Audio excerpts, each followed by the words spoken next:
تو ماہرہ شریف آئی. دیکھیے ہم سوچتے تھے کہ اعلیٰ حضرت جیسا نقاد، ایک سوات علوم و فنون کا ماہر اگر کہیں اپنے آپ کو بیچتا ہے تو کچھ تو دیکھا ہوگا. تو کیا دیکھا تھا؟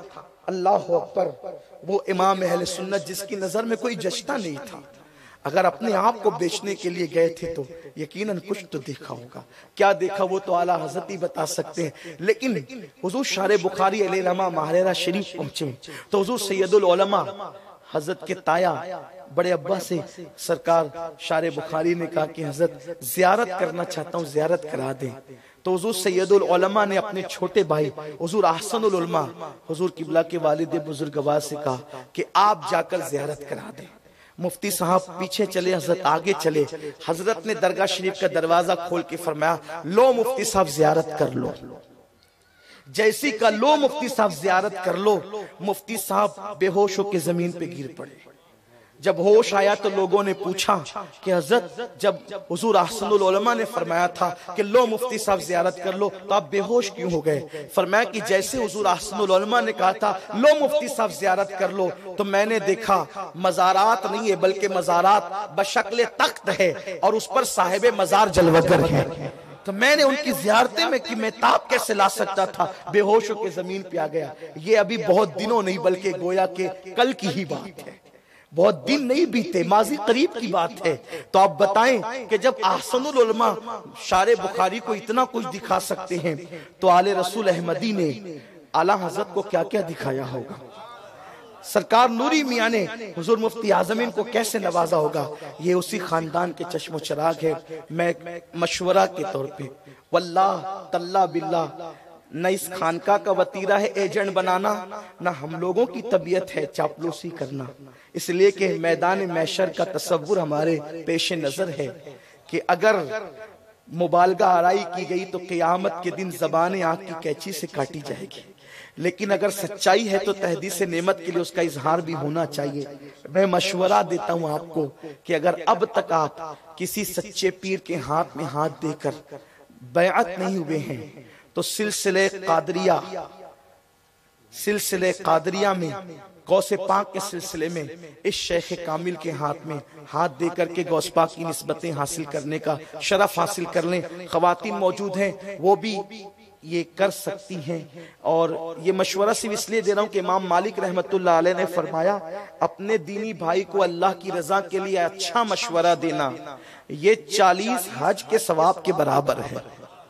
تو میں سوچتا ہوں کہ یار کیوں نہ ایسے لوگ جو ایمان لوٹیں اور یہ کہیں کہ تمہیں نماز کی کیا ضرورت ہے، ہم تمہیں بچا لیں گے.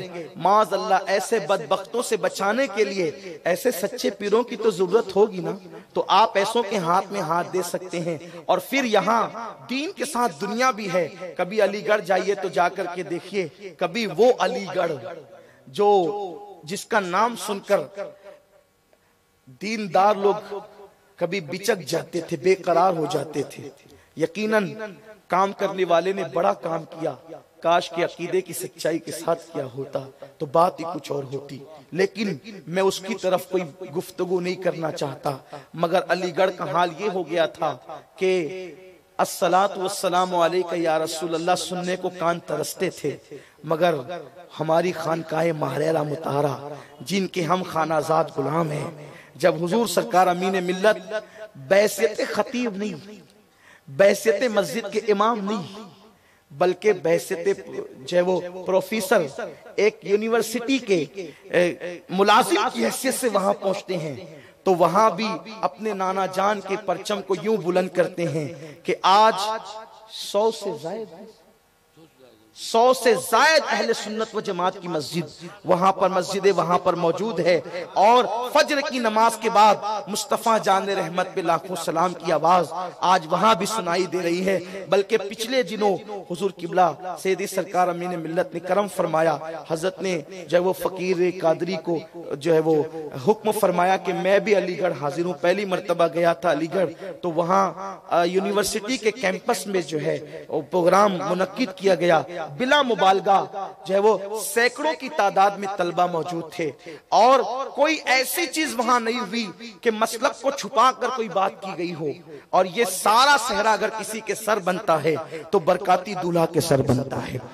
کہ بھائیوں، اپنی مجلسوں کے اندر اور اپنے ان شہروں کے اندر جہاں سنیت جو ہے وہ سرسبز ہے، وہاں پر مسلک کی بات کرنا آسان ہے، لیکن علی گڑھ جیسے علاقے میں جہاں پر کبھی لوگ سنیت کا نام لینے ڈرتے ہوں، وہاں مسلک کا پرچم بلند کرنا یہ ماہریرہ کے شہزادے ہی کی بات ہے۔ اللہ تعالیٰ ان آقاؤں کا جو ہے وہ سایہ ہم پہ دراز فرمائے۔ لیکن بات جو میں کہنے چلا تھا وہ یہ ہے کہ علی گڑھ میں مسلم یونیورسٹی تھی، مگر اب آپ علی گڑھ جائیں تو گویا کہ اس کا ایک عکس آپ دیکھ سکتے ہیں جہاں صحیح عقیدے کے ساتھ البرکات کی شکل میں آپ کو ملے گا۔ اللہ اکبر، دیکھ کر یوں لگتا ہے جیسے عمارتوں کا ایک شہر قائم کر دیا گیا ہے، اور دین کے ساتھ دنیا اور دنیا کے ساتھ دین آپ کو ساتھ ساتھ ملے گا۔ اللہ تبارک و تعالی حضور سیدی سرکار امین ملت اور جملہ شہزادگان کا سایہ ہم پہ دراز سے دراز تر فرمائے۔ میں ناظم صاحب سے معذرت چاہتے ہوئے اگر ان کی حق تلفی نہ ہو تو بغیر کسی تاخیر کے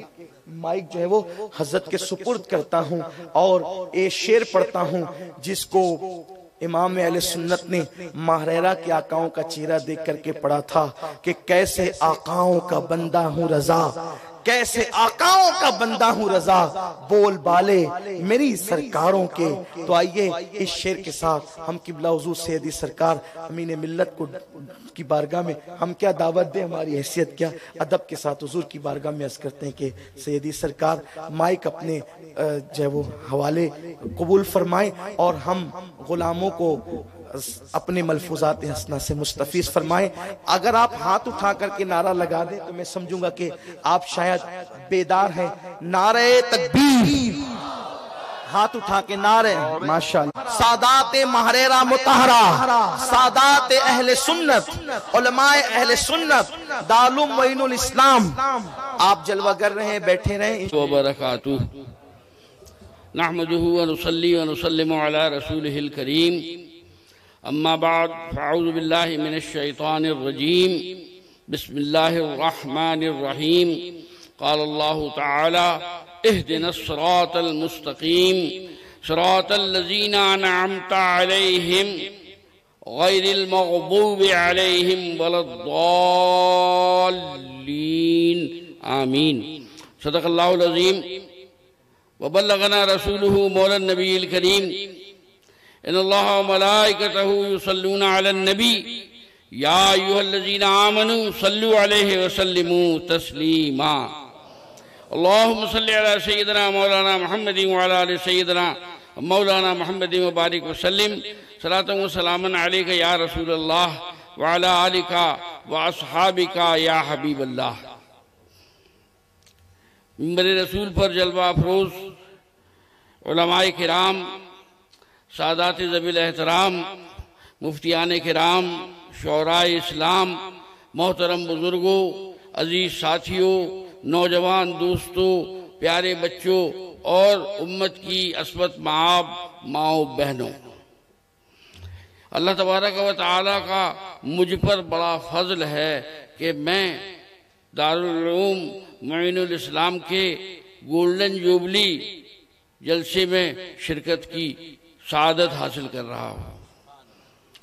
تقریر کرنے کا حق تو ادا کر دیا مولانا شمس الدین صاحب نے اور لخت جگر سید محمد امین القادری صاحب دامت برکاتہم العالیہ نے۔ میں تو بس ایسے ہی آ گیا ہوں تاکہ اس بڑھیا کی طرح اپنا نام بھی لکھوا لوں رجسٹر میں جو حضرت یوسف کی نیلامی میں گئی تھی۔ حضرت یوسف علیہ السلام پوری کی پوری سورت موجود ہے قرآن عظیم میں، سورہ یوسف۔ تو اس زمانے میں غلاموں کا بہت بازار لگا کرتا تھا، تو حضرت یوسف علیہ السلام ایک غلام کی حیثیت سے مارکیٹ میں لائے گئے، اور یہ طے ہوا کہ ان کا نیلام ہوگا۔ شہر میں ڈھنڈورا پیٹ دیا گیا، تو بڑے بڑی کروڑ پتی اور لکھ پتی پارٹیاں وہاں پہنچی نیلام گھر۔ تو ایک بڑی بی بی پہنچی جن کے پاس ایک سیر روئی انہوں نے کاٹ کے سوت بنایا تھا، وہ لے کے چلی۔ تو لڑکوں نے پوچھا آپ کہاں جا رہی ہیں؟ تو ان کا میں جا رہی ہوں نیلام گھر۔ تمہیں پتہ نہیں ہے آج یوسف کی نیلامی ہے، میں بھی نیلام گھر جا رہی ہوں۔ تو بچے بڑے زور سے ہنسے، کہنے لگے آپ کو پتہ نہیں ہے کہ کیسے کیسے رئیس اور نگر سیٹھ وہاں آئے ہوئے ہیں؟ تو بڑھیا نے کہا کہ ہاں مجھے پتہ ہے، لیکن میں تو اس لیے جا رہی ہوں کہ وہ نیلام گھر کے رجسٹر میں میرا نام لکھ دیا جائے۔ یوسف کی نیلامی میں ایک بڑی بی بی آئی تھی اور ان کے پاس کل 1 کلو 1 سیر روئی تھی، اس کو لے کر وہ آئی تھی۔ تو میں تو اس یوسف علیہ السلام کی بڑھیا کی طرح آپ کے سامنے حاضر ہوں۔ کچھ آگے کہنے سے پہلے میرا جی چاہتا ہے کہ میں آپ کو بریلی لے چلوں۔ چلو بریلی چلتے ہیں۔ کل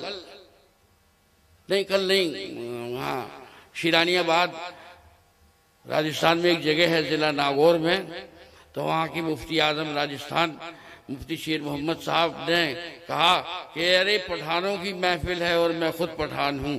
پھر جب میرے بلاوا آیا تو میں نے کہا کہ میں پٹھانوں کو بہت چاہتا ہوں، اور دنیا کا ایک پٹھان تو ایسا ہے کہ میں اسے اپنے سگے رشتہ داروں سے زیادہ چاہتا ہوں۔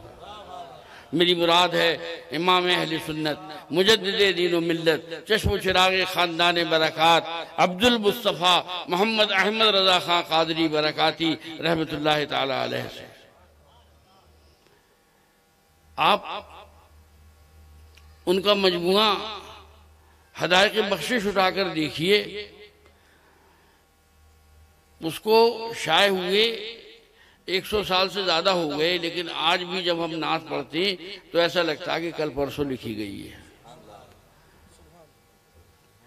ان کی مشہور نعت پاک ہے کہ عرش حق ہے مسند رفعت رسول اللہ کی، عرش حق ہے مسند رفعت رسول اللہ کی، دیکھنی ہے حشر میں عزت رسول اللہ کی، دیکھنی ہے حشر میں عزت رسول اللہ کی۔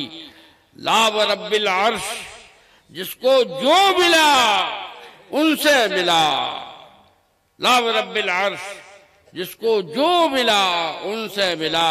حضرت آدم صفی اللہ ہوئے، حضرت نوح نجی اللہ ہوئے، حضرت یوسف صدیق اللہ ہوئے، حضرت موسیٰ کلیم اللہ ہوئے، حضرت ابراہیم خلیل اللہ ہوئے، حضرت اسماعیل ذبیح اللہ ہوئے، حضرت عیسیٰ روح اللہ ہوئے علیہ السلام۔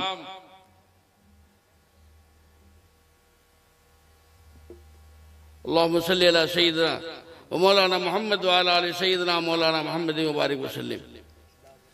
لا ورب العرش جس کو جو ملا ان سے ملا، بٹتی ہے کونین میں نعمت رسول اللہ کی۔ ہم بھکاری وہ کریم ان کا خدا ان سے وضو، بٹتی ہے کونین میں نعمت رسول اللہ کی۔ اے رضا خود صاحب قرآن ہے مداح حضور، تجھ سے کب ممکن ہے پھر مدحت رسول اللہ کی۔ میرے عزیزوں، میں کوئی لمبی چھوڑی تقریر کرنے نہیں آیا۔ آپ لوگوں کو علم میں ہوگا کہ میں علی گڑھ مسلم یونیورسٹی میں پڑھاتا تھا اور 28 فروری کو میرا ریٹائرمنٹ ہو گیا، اور ریٹائرمنٹ کے بعد مجھے اور زیادہ کام میرے سامنے آ گئے ہیں، مجھے بہت بھاگ دوڑ میں رہتا ہوں۔ لیکن یہ ہمارے حافظ سراج صاحب انہوں نے مجھے سہلاؤ میں پکڑ لیا۔ سہلاؤ راجستھان میں ایک جگہ ہے باڑمیر ڈسٹرکٹ میں، اور انہوں نے وعدہ لے لیا کہ آپ کو تھام آنا ہے۔ میں نے کہا آئیں گے صاحب، ضرور آئیں گے انشاءاللہ۔ ایک عام ہوا چلی ہوئی ہے 2-3 چیزوں کی۔ ایک بات تو یہ ہے جو مجھ سے زیادہ آپ کو کوئی نہیں بتا سکتا، اس لیے کہ میرے گھر کا معاملہ ہے۔ یہ مشہور کرنے کی کوشش کی جا رہی ہے کہ شاہ رسول نے مرید ہونے کے بعد یہ نہیں کہا تھا کہ اب میں فکر کرتا تھا کہ اللہ نے اگر سوال کیا کہ آل رسول تو میرے لیے کیا لائے تو میں کیا پیش کروں گا، اب مجھے سوال اگر مجھ سے ہوا تو میں اپنے مولوی احمد رضا خان کو پیش کر دوں گا۔ کہا جاتا ہے کہ یہ صاحب یہ بات جھوٹی ہے، اور کوئی باہر والے نہیں کہتے، گھر والے کہتے۔ اب آپ بتائیے، میرے پردادا اس وقت جس وقت یہ واقعہ ہو رہا تھا وہاں موجود تھے۔ میرے پردادا نے میرے دادا سے کہا، میرے دادا نے مجھ سے کہا، میرے دادا نے میرے والد سے کہا، میرے والد نے مجھے بتایا۔ تو میں تو اپنے والد اور دادا کی بات کا یقین کروں گا کہ جب خاتم الاکابر نے شاہ رسول نے بیعت کر لیا اعلیٰ حضرت کو، اور اس کے بعد ایسی توجہ دی کہ ان کی اور ان کی دونوں کی شکلیں ایک جیسی ہو گئی، صرف داڑھی کی رنگت کا فرق تھا۔ شاہ رسول کی داڑھی سفید تھی اور اعلیٰ حضرت کی داڑھی سیاہ تھی۔ تو اس زمانے میں یہ قاعدہ تھا کہ جب سجادہ نشین حجرے سجادگی سے باہر آتا تھا تو لوگ جو تھے وہ اللہ اللہ کا نعرہ لگاتے تھے۔ تو آگے آگے اعلیٰ حضرت تھے اور پیچھے پیچھے شاہ رسول تھے۔ تو اعلیٰ حضرت کی شکل ہو چکی تھی بالکل اپنے مرشد جیسی، تو خلیفاؤں نے اور مریدوں نے نعرہ لگایا اللہ اللہ، اور چند سیکنڈ بعد اعلیٰ حضرت اپنی شکل پہ واپس آ گئے۔ اب اسی سلسلے میں ایک واقعہ سنانا بہت ضروری ہے۔ دلی جو ہے ہماری، دلی ہماری کیا آپ کی بھی دلی ہے، سارے ہندوستان کی راجدھانی دلی ہے۔ شریف سے شریف آدمی مل جائے گا، چور سے چور آدمی مل جائے گا آپ کو دلی میں۔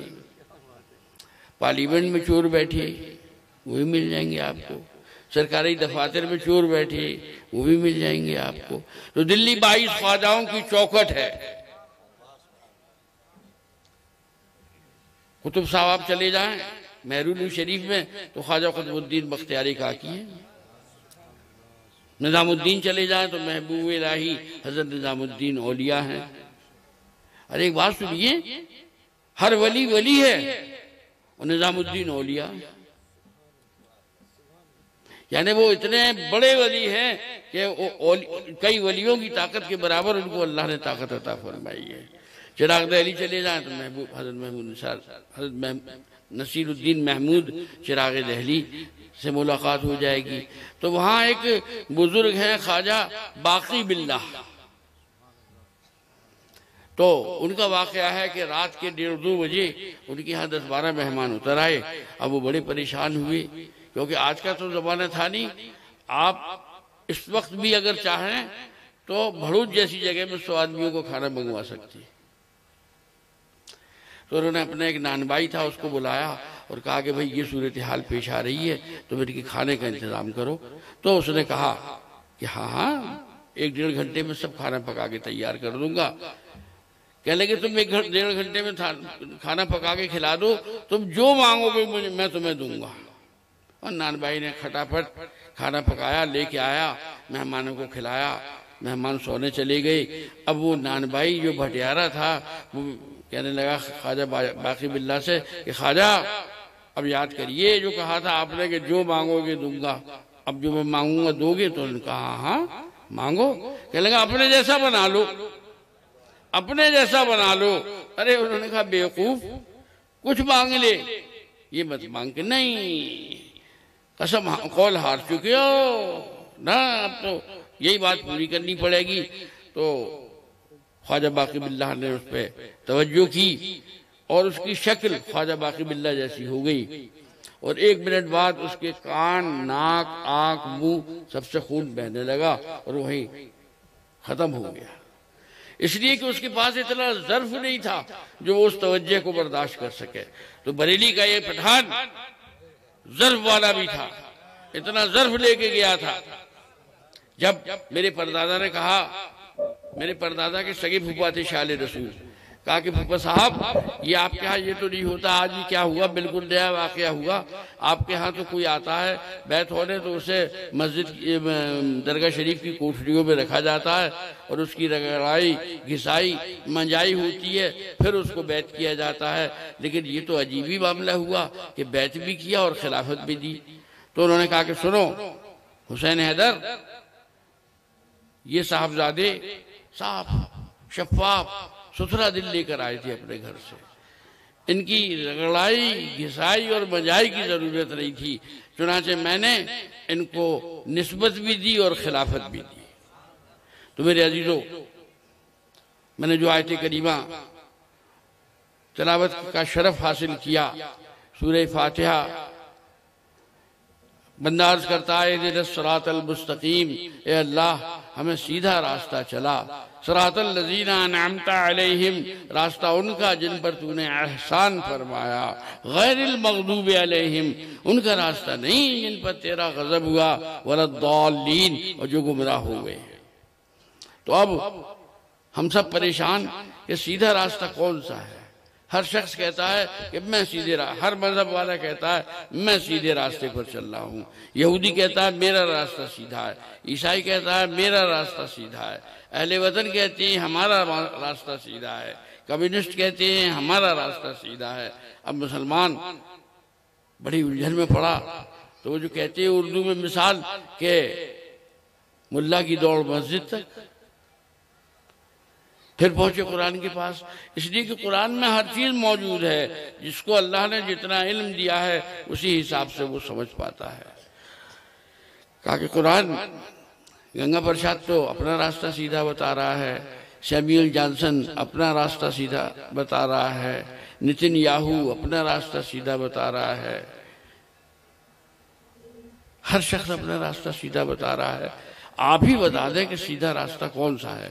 تو قرآن نے فرمایا فَأُولَٰئِكَ مَعَ الَّذِينَ أَنْعَمَ اللَّهُ عَلَيْهِمْ مِنَ النَّبِيِّينَ وَالصِّدِّيقِينَ وَالشُّهَدَاءِ وَالصَّالِحِينَ، جن پر انعام فرمایا ان کے 4 گروہ بنا دیے، نبیین، صدیقین، شہداء اور صالحین، یہ چاروں گروہ جس کے ساتھ ہم جڑ جائیں گے ہم بھی سیدھے راستے پر چلنے لگیں گے۔ تو میرے عزیزو، میں اس ادارے کے جو سربراہ ہیں اور جو ممبر کمیٹی منتظمہ ہیں اور جو اساتذہ کرام ہیں، ان سب کو دل کی گہرائیوں سے مبارکباد دیتا ہوں کہ انہوں نے 50 سالہ جشن آج منایا۔ میں بھی ایک چھوٹا موٹا دارالعلوم چلاتا ہوں پچھلے 7-8 سال سے، اور مجھے خوب اندازہ ہے کہ دارالعلوم چلانا بہت مشکل کام ہے، دانتوں پسینہ آ جاتا ہے دارالعلوم میں، لیکن یہاں کی میں نے لقودق عمارتیں دیکھی اور یہاں کی طلباء کو دیکھا، اساتذہ کو سنا۔ اللہ تبارک و تعالیٰ اس ہم تو نہیں ہوں گے، ہمارے بیٹے ہوں گے جب اس دارالعلوم کے 100 سالہ جشن میں انشاءاللہ آئیں گے، 2069 میں جب آئیں گے تو ہمارے بیٹے یا پوتے ہوں گے۔ اللہ تعالیٰ دن دونی رات چوگنی ترقی عطا فرمائے۔ مجھے بڑی خوشی ہوئی اس علاقے میں آ کے۔ میں جب متھرا سے بیٹھتا تھا اگست کرانتی میں تو بھڑوچ اسٹیشن پہ گاڑی رکا کرتی تھی، 2 منٹ رکتی تھی اور پھر زن سے نکلی تو پھر اپنے بمبئی سینٹرل پہنچی۔ لیکن ہمارے بہت سے پیر بھائی بمبئی میں بھڑوچی موجود ہیں، تو وہ کہتے تھے حضرت کبھی بھڑوچ چلنا، حضرت کبھی بھڑوچ چلنا، لیکن ان کے کہیں سے تو میں نہیں آ پایا، مجھے حافظ سراج صاحب پکڑ کے لے آئے بھڑوچ۔ انشاءاللہ جب تک آپ بلاتے رہیں گے میں انشاءاللہ حاضر ہوتا رہوں گا۔ میں بے حد عدیم الفرصت آدمی ہوں، میں دن میں 19 گھنٹے کام کرتا ہوں، یا لکھنے کا یا پڑھنے کا، یا وہ جو اتنا بڑا ایک مصیبت دے دی ہے یہودیوں نے بنا کے، سمجھ رہے ہیں آپ؟ یہودیوں نے جو اتنی بڑی مصیبت بنا کے دے دی ہے، 350 فون پر ڈے، 70-80 میسیج، اور سب کو جواب دو، اور شاید ہی 5% فون خیریت خیر صلی اللہ کے آتی، باقی فون تو الجھنوں کے آتی۔ آج بہو نے ایسا کر دیا اور داماد نے ایسا کر دیا اور بیٹا ایسا کر رہا ہے، اور اپنی داستان غم سنا کے 20-25 منٹ کہہ لیں گے میاں دل بڑا ٹھنڈا ہو گیا۔ ارے سالے بھی یہاں تو کھوپڑا جو ہے ہمالیہ پہاڑ ہو گیا۔ لیکن مرید جو ہے جب دیکھتا ہے کہ ساری کشتیاں جل چکی ہیں تو وہ پھر اپنے پیرانے میں جاتا ہے۔ اس کو یقین ہوتا ہے کہ یہ میری بات، وہ آپ سے بہت زیادہ امید نہیں کرتا۔ میں نے دیکھا کچھ لوگ جو ہیں مسافہ تک کرنے سے ڈرتے ہیں، بہت منی مسافہ، چھوٹا سا کرنٹ مار دیا چھوٹا سا لگا کے۔ ارے یار ہمارے پاس دینے کو ہے کیا آپ کو؟ ایک دعا اور ایک ہاتھ، دو چیزیں تو ہیں، باقی تو سب انپٹ ہے، لاتے جاؤ دھرتے جاؤ، لاتے جاؤ دھرتے جاؤ۔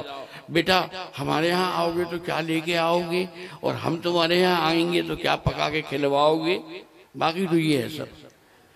ایک ہمارے پیر بھائی یہاں آسٹریلیا سے آتی، تو جب میں ایک رات میں 20-25 ہزار آدمیوں سے مسافر کرتا ہوں تو انہیں ترس آ گیا، کہنے لگے میں اگلی دفعہ آؤں گا آسٹریلیا سے ایک ہاتھ بنوا کے لاؤں گا پلاسٹک کا۔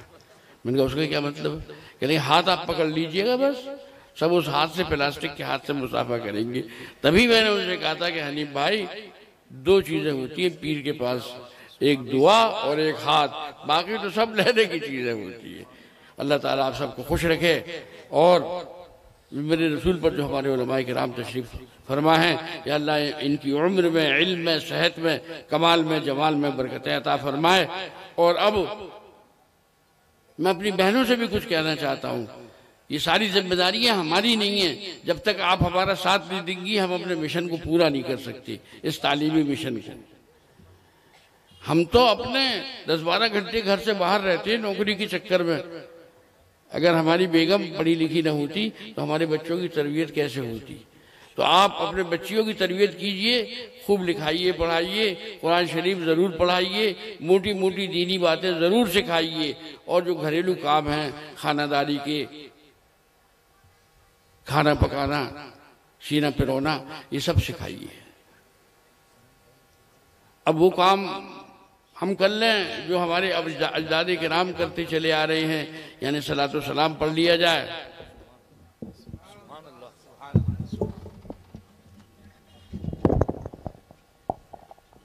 مصطفیٰ جان رحمت پہ لاکھوں سلام، شمع بز میں ہدایت